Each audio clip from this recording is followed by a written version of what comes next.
is up, friends? We're back. It's the breakdown here on the Loudmouth MMA Podcast Network. Max Friedman here, joined as always by my man Marcel Dorf in Maastricht, Netherlands. Big Marcel 24. What is up, my friend?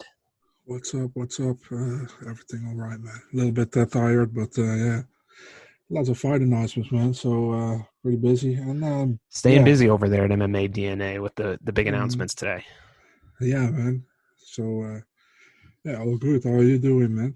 Feeling good. It's a Tuesday. Trying to get through the day. But it always brightens up my day when I get to look at you. I understand that. Obviously, the big announcements about Fight Island today. You just give us like real quick, one sentence. What's your reaction? I love when it leaked on Saturday what the location was. The UFC can never keep something a secret. That's just awesome. That's just why I just like that.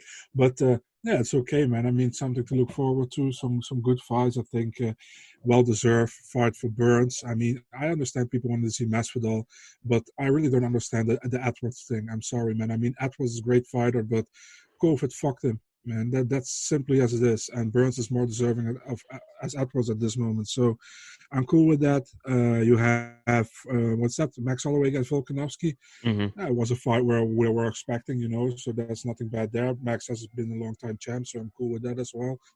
And then you have Petr Yan against Jose Aldo. Should have been Petr Yan against Aljamain Sterling, but yeah, whatever, Yeah, I was hoping that after that performance by Aljamain Sterling, they would just pull the plug on the Aldo thing and give the rightful title fight, but we know we can never trust that to happen.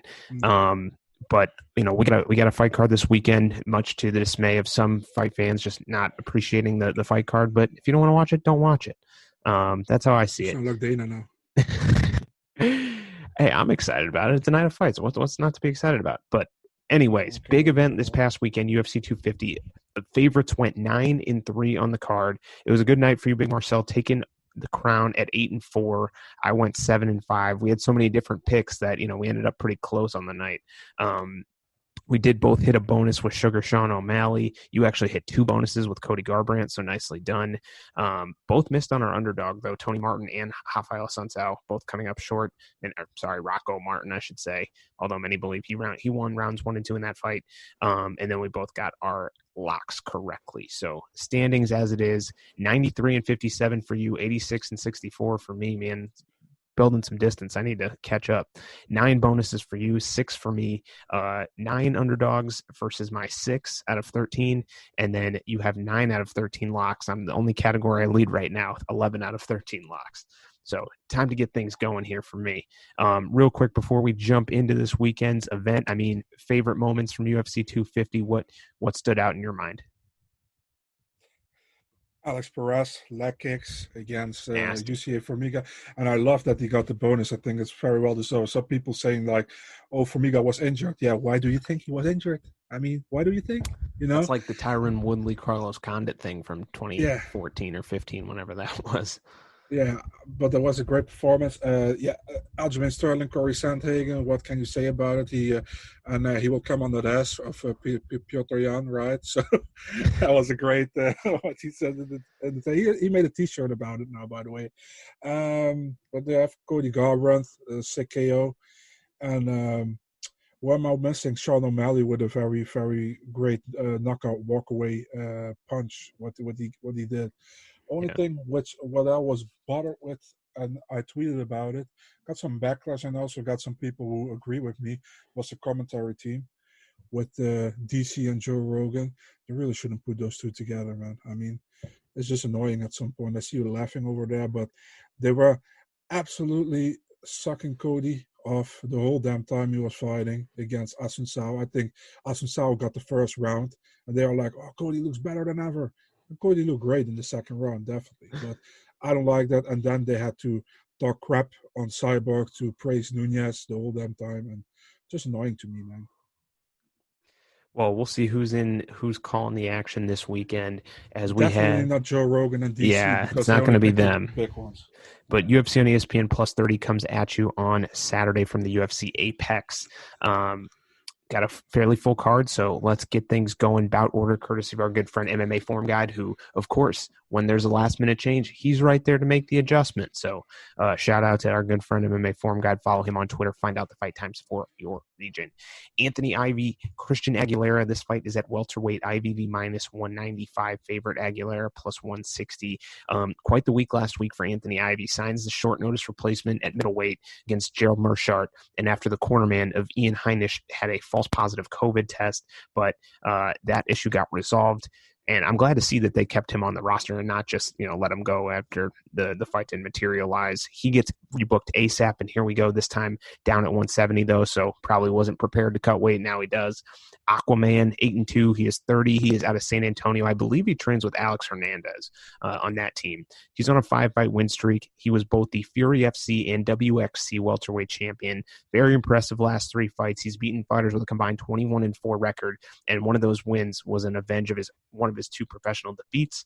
Aguilera, a little bit of a surprise for me to see him sign, but it's just another example that you sign with Iridium Sports, you stay ready, you're going to get that UFC call somehow. He's 28. He's 13-6 as a pro out of California. He's won back-to-back fights in 5 of 7. Very heavy hands. He's got 10 finishes on the resume with him. Big Marcel, Anthony Ivy, Christian Aguilera. We don't really know, what their situation was in terms of fight camp, but should be a fun one to kick things off. What do you think?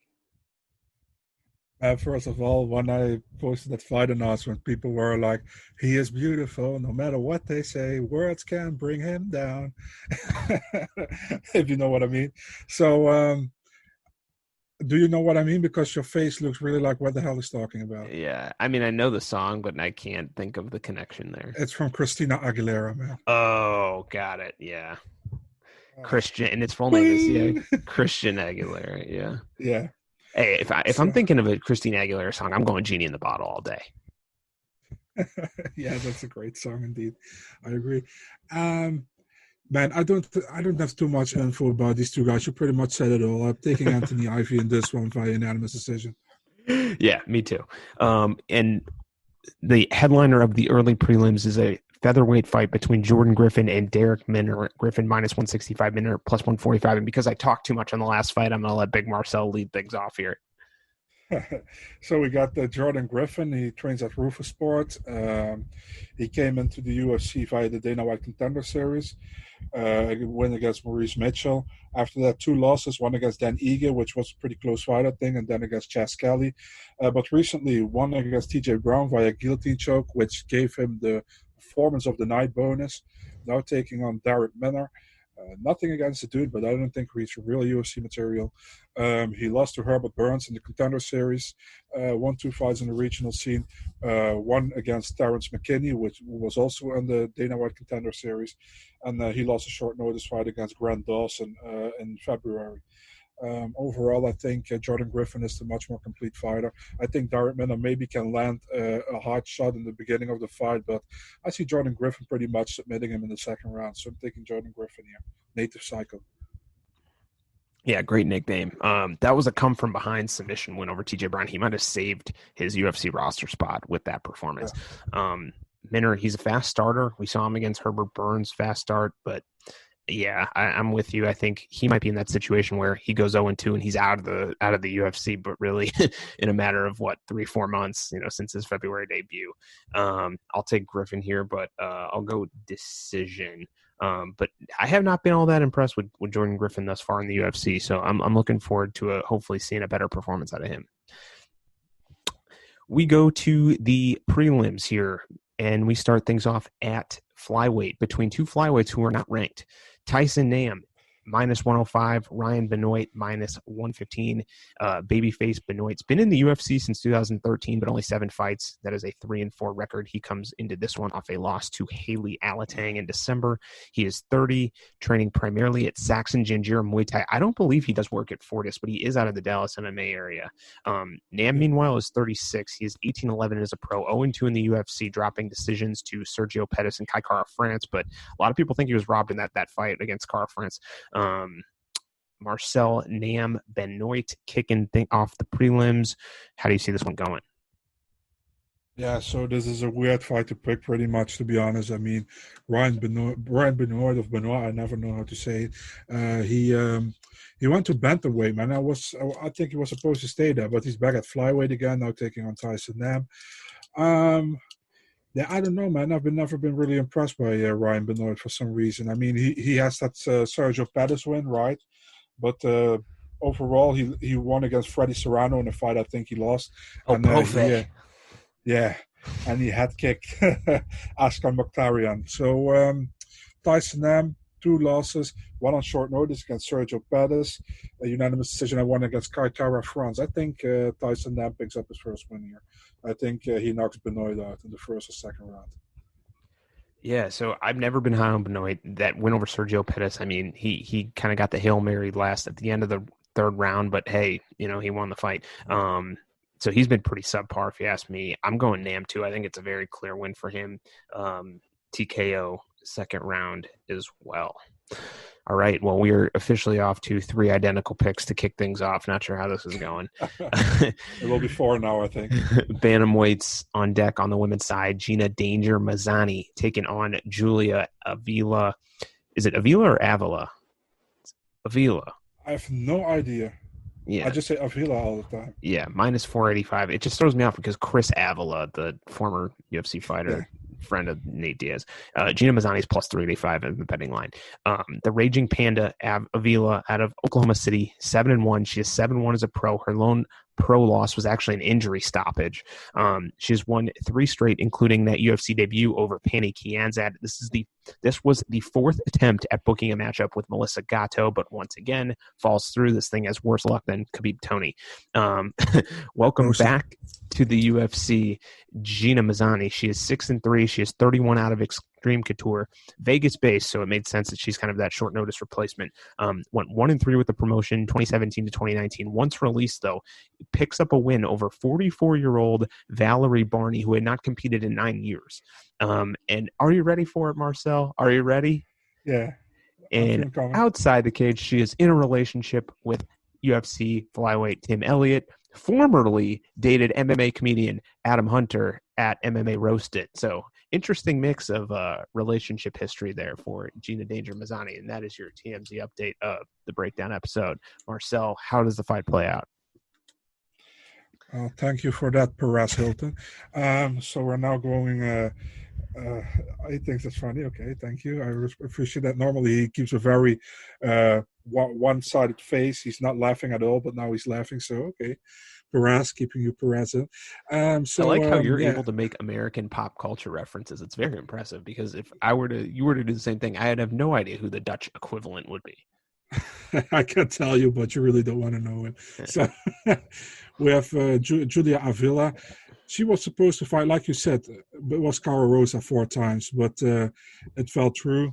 I actually replied on her Instagram when she posted she was fighting Mazzani. I was like, you are like the women equivalent of Ferguson against Khabib, you and Rosa. So, what did she say? I don't know if she replied, but she liked the comment, so she said she did saw it. Yeah, man, Avila all the way, this one. I mean, I'd be crazy to pick Mazzani here. I've been cutting myself in my finger damn many times with picking Mazzani. I'm not going to do it again. I feel I would have been undefeated if she didn't got that hand injury in the Invicta fight against Marcia Allen. So picking Julia Avila, and she gets a stoppage here, man. Second round TKO. Nice. I got Avila, dominant decision. Featherweights on deck here. This should be fun. Charles Rosa taking on Kevin Aguilar. Aguilar minus 170, Rosa plus 150. Marcel, why don't you kick it off? Yeah, let's do that for this time. So Charles Rosa, quick comeback, man. He lost recently in a very decisive one-sided fight against Bryce Mitchell. Yeah, that was on May 9th. So that was a month ago today. Yeah, this is, by the way, featherweight guys fighting at lightweight. This fight is at lightweight. Kevin Good insight. Aguilar. Did not know that. Okay. So, Charles Rosa is a guy who sometimes looks very impressive, and then the other time, not at all. Because, for example, he lost to Shane Burgos in the 3rd round, but he didn't look bad in that fight at all. It was a very competitive fight. So then he won against Manny Bermudez, which was for very many people a shock how he won with that armbar in the 1st round. And then that Bryce Mitchell loss. And the other with Kevin Aguilar. Aguilar was he was LFA champ, right? Mm-hmm. He came. He fought at the Contender Series, didn't get the contract, but then later got the call. Got 2-0 in the UFC. Now lost 2 straight, but against Dan Ige and Zubaira Tuhugov, which are 2 very good opponents in my opinion. Overall, difficult. I think a very competitive fight. Taking Kevin Aguilar via close decision, but very competitive fight. Yeah, so Charles Rosa has had some of those performances where he has hung in there. He's 3-4 in the UFC, but man, just absolutely beat down on May 9th against Bryce Mitchell. Not even close. Trains at ATT in Florida. Aguilar, you mentioned the 2 losses. That was finished by Zubaira Tukhugov last time out. First time he had been finished since a fight against Leonard Garcia. Talk about a throwback name in 2013. That boy. But he does need a win here, although I believe Kevin Aguilar recently re-signed a 4-fight deal, so I don't think his job's necessarily on the line, even if he loses a 3rd straight. So I'm going to go Aguilar here, but I think he gets a finish. I think we're going to see those hands that knocked out Damon Jackson and Tom Lee on LFA, and they're going to be put to show here and get a finish in the 2nd round of Charles Rosa. So give me Aguilar TKO. And Max, do you remember we both said the Mitchell-Rosa fight would be very competitive and close? Not even close. Yeah, talk about that. That's one of the most impressive performances, I think, of the year. Bryce Mitchell, just the dominant one-sidedness. All right, headlining the televised, sort of televised prelims on ESPN+. Maria Agapova. Is it Agapova? I forget. I think it's Agapova, yeah. I'm not Agapova, sure. Yeah. Against Hannah Cyphers. Agapova, -185. Shockwave, Hannah Cyphers. Love that nickname, +155. So welcome to the UFC, Maria Agapova. She is 23 out of Kazakhstan. She lost on the Dana White Contender Series to Tracy Cortez last summer, but since then, 2 fights, 2 wins, both round 1 finishes in Invicta. Great beating the UFC. Was supposed to make their debut in Kazakhstan. She was the rightful signing, but as we know, that event is no longer happening right now. Shockwave Cyphers, 2-week turnaround for this one as she replaces Melissa Gatto, but makes sense. I mean, didn't really absorb any punishment in that fight against Mackenzie Dern that she lost via 1st round submission. She's in shape, ready to go. Why not? So I'm with it. And I like Cyphers here, actually. I like the toughness. I like what she's shown. I think the octagon jitters are a real thing. Give me the underdog, Hannah Cyphers, unanimous decision. Where are you at, Big Marcel? I'm at home, but for this fight, Maria Agapova, I think she really looked good in her 2 Invicta fights, man. I wasn't impressed with her fight against Tracy Cortez, which she got pretty much dominated on the ground.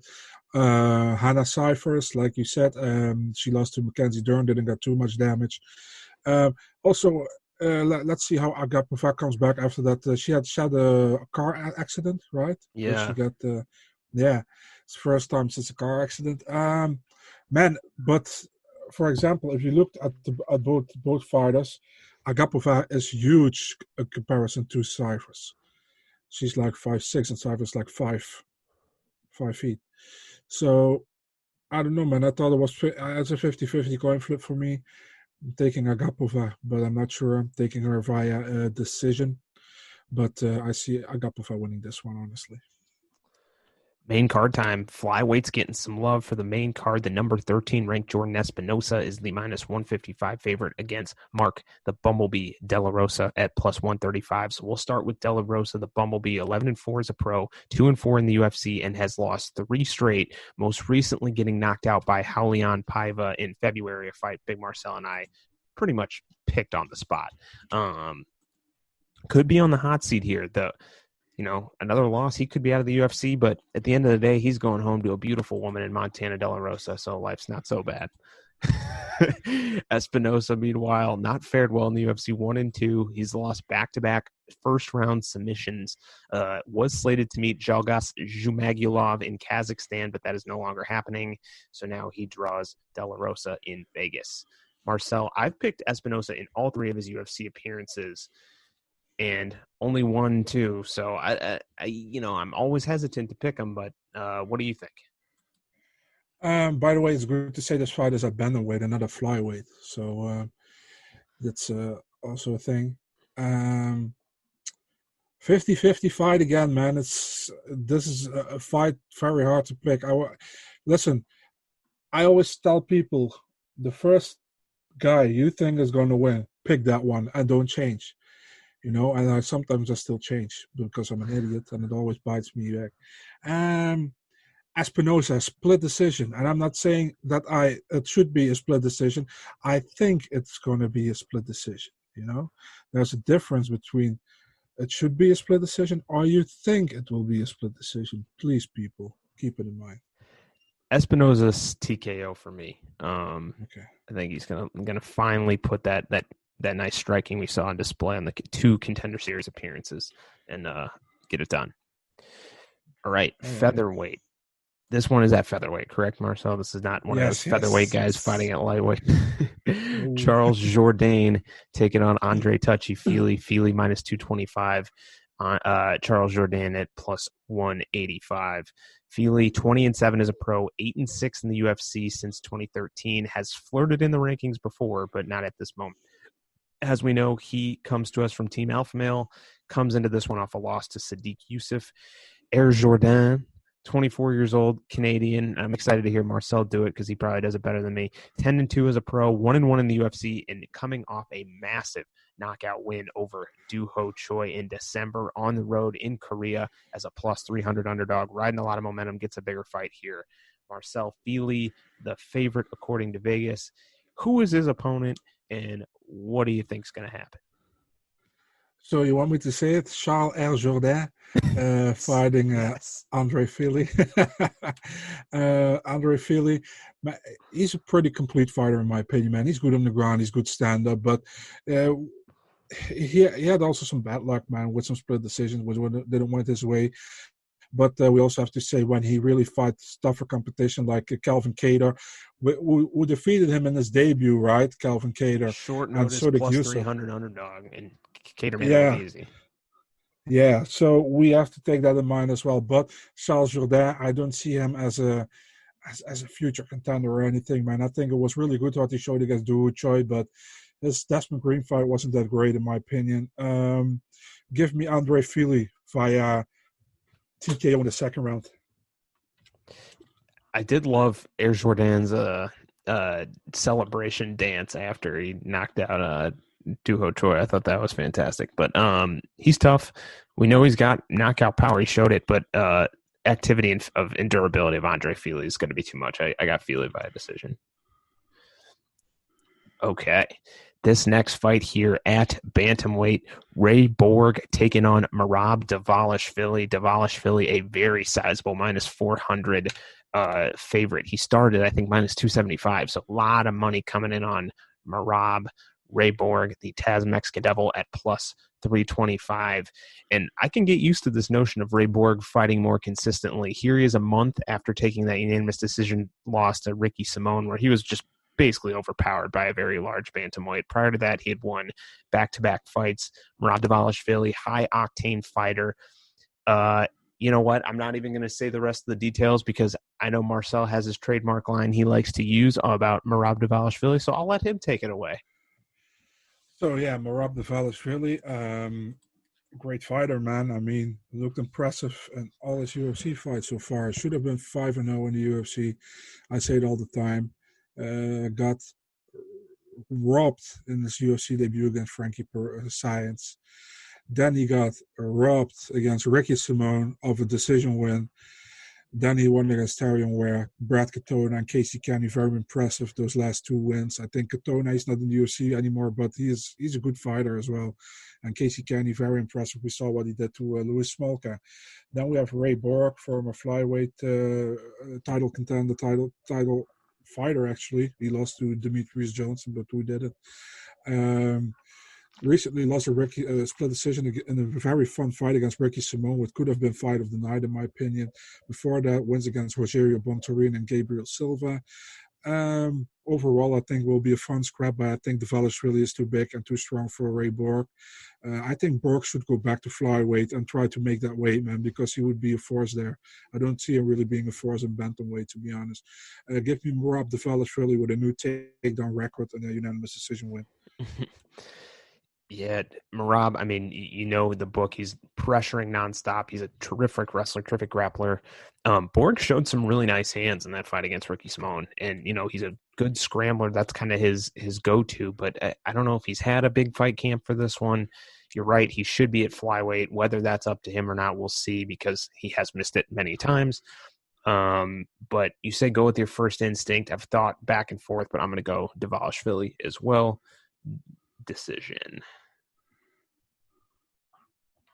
All right. Co-main event time, middleweights. We've broken this fight down before. We'll go ahead and do it again. Carl Baby K Roberson plus 180 taking on the Italian Marvin Vettori at minus 220. Marcel, why don't you get us started here? Listen, it's very easy. If Marvin Vettori doesn't win this fight, he doesn't have to talk any more as he does the whole time. Sorry, Alzelino, you know how to think about it. So, I know Carl Robertson. He's a pretty decent fighter, man. I mean, he stopped Roman Kopylov, which I didn't expect him to do. He had Glover Teixeira in trouble at light heavyweight, but he pretty much gave it away, man. Yeah. Marvin Vettori, yeah, he got that split decision loss against Israel Adesanya. He doesn't look that bad at all, man. I think he looks pretty decent in the octagon so far, but. Man, this is hard to pick, actually, man. I'm pretty sure you're going with Robertson. I'm going with Vettori. So I'm taking Vettori via unanimous decision. Yeah, Baby K, Mark Henry's gym in the Northeast, was lined up against Mahmoud Muradov for the canceled UFC 249 fight and then had this fight scrapped at 1.2. Vettori was supposed to fight Darren Stewart at the canceled UFC London event. Now he gets rebooked against Robertson. And you are right. I'm sticking with my original pick of Baby K via decision. I know you, man. All right. Well, it's main event time. 5 rounds in the UFC's flyweight division. The number 1 ranked Jessica Ai is a ever so slight minus 120 favorite against the number 10 ranked strawweight Cynthia Calvillo. Even money betting line. Say what you want. It is the main event. Nothing's going to change, so don't complain about it. Evil Eye, UFC staple, former UFC title challenger, 4-1 in the UFC at flyweight. That lone loss in the championship fight to Valentina Shevchenko. She comes into this one off a win over Viviane Araújo, but did miss weight pretty bad in that one. Calvillo, no stranger to the weight issues. She has had many of her own and now is forced to move up to 125. She is 8-1-1 as a pro, 5-1-1 in the UFC, coming off a draw against Marina Rodriguez in December. Missed weight by 4.5 pounds in that one. We know she's grappling pedigree. Recently left Team Alpha Male, though, now down at AKA, and also did some work at Tiger Muay Thai in Thailand prior to the pandemic. Marcel, Jessica Ai, Cynthia Calvillo, 5 rounds at 125 pounds. Pretty close according to Vegas. What do you think is going to happen? When this fight got announced, I knew immediately who I was going to pick. What do you think I'm picking? I think you're picking Ai via decision. So I know you, but you obviously don't know me. I'm taking Cynthia Calvillo via submission in the second round. I think Calvillo gets it done, man. And this is hard to pick. I mean, Calvillo is a better grappler, and she can have success if she gets it to the ground. I don't know if she does, though. And I think Ai's just a much better fighter on the feet. I mean, Calvillo was able to get Marina Rodriguez down late in that fight in DC, but she was getting eaten up on the feet. I don't know. I've gone back and forth on this one too. And for 5 rounds, I don't know who that plays in favor to. God. All right. For the sake of the split, I'll go Jessica Ai by a decision. But wouldn't be surprised if Calvillo takes it. That's interesting. I kind of thought you might pick Calvillo, but man, I never know. All right, time to hand out bonuses, and you are up first for Fight of the Night. Fight of the Night, yeah, pretty obvious what that's going to be, right? Co-main event? No. Merab Ray Borg? Yeah, what you think? But you just said Marab's going to set a takedown record, so how's that going to be back and That forth? can still be a very fun scrap, dude. Shout out to our good friend Craig Allen, too, the best Matt Serra Marab impression I've ever heard in my entire life. Hopefully we can get him to record it for us and we can play it next time for this next time he fights. Okay. I am going co-main event for Fight of the Night.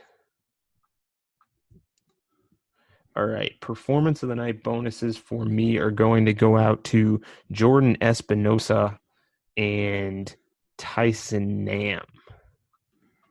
And my backups are going to be Kevin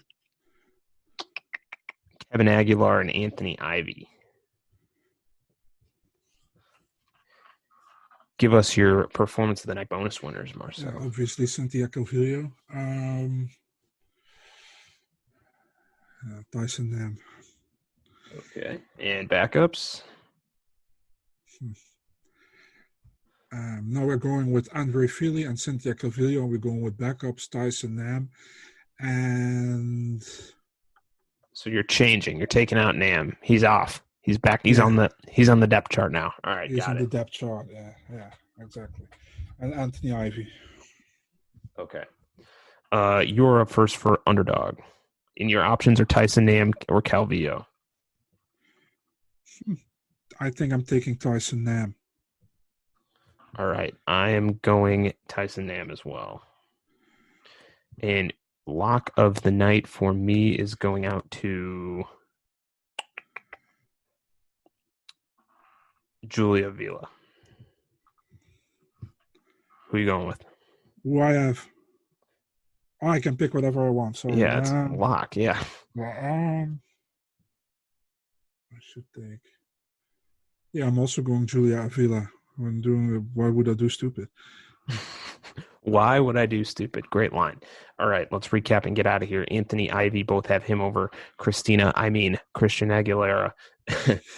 Both have Jordan Griffin over Derek Minner. Both have Tyson Nam over Ryan Benoit. Nam is both of our underdog picks. Is a performance of the night bonus winner for me and a backup for Marcel. Both have Julia Avila. She is our lock pick as well. Both have Kevin Aguilar over Charles Rosa. Aguilar is one of my backup performance of the night bonus winners. I got Hannah Cyphers. He's got Maria Agapova. Both have Jordan Espinosa over Mark De La Rosa. I am taking Espinosa as a performance of the night bonus winner. Both have Andre Fili over Charles Air Jordan. Fili is one of Marcel's performance of the night bonus winners. Both have Merab Dvalishvili over Ray Borg. That is Marcel's pick for Fight of the Night. I'm taking Carl Robertson. He's got Marvin Vittori. That is my pick for Fight of the Night. And in the main event, I'm going Jessica Ai. He's going Cynthia Calvillo via submission and also to pick up a performance of the night bonus winner. Any final thoughts on the card, Marcel? Yeah, man, just enjoy the show. I mean, you have MMA, it's not much on, everything else, so why would you complain, man? I mean, why wouldn't you watch it?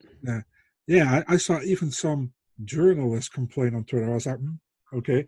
And there were some managers who went full blast on them, so it's like, good. Okay. I won't say any names, but you can find it if you want. Where can the people find and follow all your great content? You can find me on MMA DNA, Twitter, Instagram, and Facebook. You can find my personal account, Big Marcel24, Instagram and Twitter. You can find me on Twitter, trademark MMA. Remind everyone to subscribe to the Loudmouth MMA Podcast Network. All the great content. Just subscribe, click, follow, and you will get every new show delivered right to you. Marcel, you look sleepy, so why don't you go ahead and get some sleep? I know it's almost 10:30 over there, your time. I know you're probably staying up for another 4 hours or so, but... For sure. Thanks to everyone for tuning in. We'll be back next week for the June 20th UFC event. I don't have the official name in front of me, so I'm going with the date event. But catch you later next week.